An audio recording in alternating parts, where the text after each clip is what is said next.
Welcome to Resisting Boredom. It is the end of the year. We are all doing our top 10 lists. This is mine. I am Brandon Kaiser. And starting off, just want to mention a couple things. Number one, there were some movies I didn't get to see this year that are probably going to eventually make my list for the, possibly for the top 10. They include Her, Captain Phillips, Short Term 12, The Spectacular Now, Kings of Summer. Those didn't really air around here. Couldn't watch them. Honorable mention goes up to a couple movies. Catching Fire, Ender's Game, surprisingly, and American Hustle. Those movies just barely made my list, but there were small little things that kept them off of it. So let's go into the top 10. Number 10, This Is the End. But it's not, because it's the beginning of my list.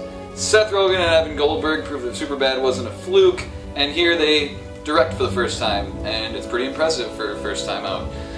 Everyone in this cast is funny. The main cast, the cameos, all of it, and you can tell throughout the entire thing that they're having a blast making this movie. So, this is the end.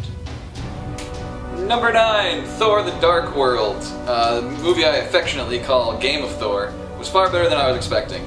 It was more epic than the first, it had a smarter and more interesting storyline, and once again the cast was fantastic. Number 8, Mud. This coming-of-age movie really entertained me and drew me in with its hillbilly charms, alright? It had a interesting script, one that kept me guessing. I didn't know where it was heading, but it was entertaining throughout, and the cast was great. Everyone was believable, gave solid performances all around, and the main attraction of the cast is Matthew McConaughey, who, with this and some of his other performances this year, completely rehabilitated his career, and makes me really excited for Christopher Nolan's next movie. Number 7, The World's End. The final film in the Cornetto trilogy did not disappoint and is in fact my favorite movie in the trilogy. Edgar Wright, Simon Pegg, and Nick Frost have crafted a movie that will stand the test of time, will be rewatched and quoted for many years, I am sure. It is equal parts about growing old, hanging on to the past, friendship, drinking, and the robot apocalypse, and it's definitely a movie you should not miss. Number 6, The Hobbit: The Desolation of Smaug. The first Hobbit movie appeared on my list last year, so it's no surprise that this one would as well. However, this one is higher. I think this is a better movie than the first one. I think it has better action set pieces and scenes, and doesn't take nearly as long to get going. Overall, if you can overlook the abrupt ending, I think you will find a movie that is better than the first, and you will have a fun and entertaining journey. Number 5, The Way, Way Back. Full disclosure, I'm a sucker for Steve Carell dramedies, and this is another one of those, so of course it's on my list. However, in this movie, Steve Carell plays a different role than we're used to seeing him in, and the real crown jewel of this movie is Sam Rockwell, who steals the show from an already great cast. In the end, The Way, Way Back is a movie you can relate to, that'll make you laugh, and it'll give you the feels, all in an hour and 45 minutes. Number 4, Star Trek Into Darkness. I feel like I may be one of the few who actually loves this movie. However, I've said before, I think J.J. Abrams makes movies specifically for me. I enjoyed being lied to in this movie. I thought Benedict Cumberbatch gave a great performance, as well as the rest of the cast. And I liked the different take on it. I didn't have the connection that some people may have to the original story, but that, I guess, pretty much explains why I actually like this movie a whole lot. So what I found in this movie was entertaining, well-done, action-packed sci-fi with undeserved hatred.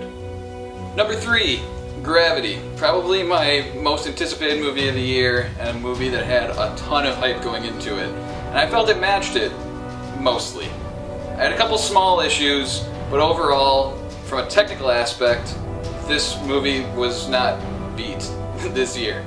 And Alfonso Cuarón is my choice for Best Director. I thought the things that he accomplishes in this movie are amazing, with his super long takes that no one else really does in the business. Gravity is more of an experience than a movie, however, it is probably the best experience you could have at the theater this year. Number 2, The Secret Life of Walter Mitty. I had heard some negative going into this movie, but I found it to be incredibly entertaining. I'm not a huge fan of Ben Stiller, however, he's great here. He is great at directing this movie, and he gives a very subdued performance, kind of different than what we're used to, but it works for this movie. I found a movie that was funny, heartfelt, life-affirming, clever, bizarre, and overall fun. Overall, if you can overlook the negativity and keep an open mind going into this movie, I think you will find an inspiring and fantastic movie. Number 1.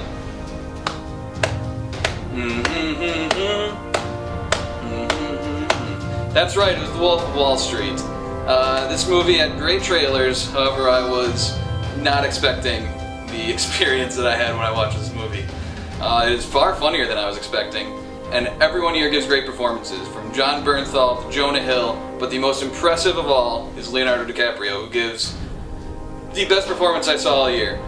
He had to act comedically, dramatically, and incredibly high for just about every scene in this movie. And he completely pulls it off and gives a fantastic performance that everyone should see. Martin Scorsese proves why he is a legend and gives some of the best direction in a movie that I've seen outside of Gravity this year. This movie is kind of like a Coen Brothers movie in that all of the supporting characters are different and interesting, from Rugrat to Mad Max to Matthew McConaughey's Mark Hanna. Everyone is quirky and awesome. Jeff Cannata described this movie as the movie version of Grand Theft Auto 5, and for the most part, he is 100% right.